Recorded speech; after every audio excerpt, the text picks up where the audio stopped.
Ağaclara mismarlanan bu cür reklam lövhələri həm yol hərəkəti iştirakçılarının diqqətini pozur, həm də ətraf mühitə ziyan vurur.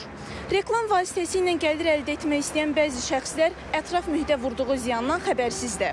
Amma bu nə hüquqi baxımdan doğrudur, nə də ekoloji cəhətdən qəbul ediləndir.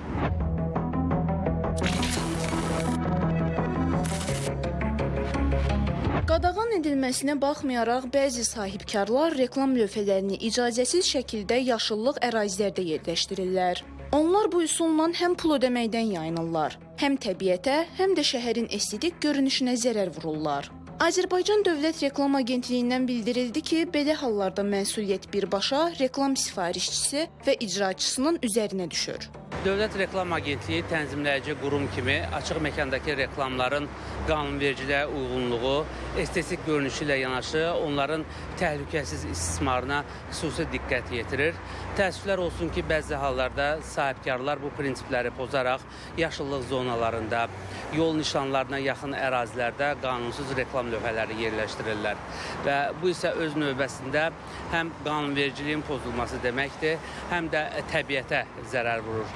Belə hallar eyni zamanda yol hərəkəti iştirakçıları üçün də təhlükə yarada bilir.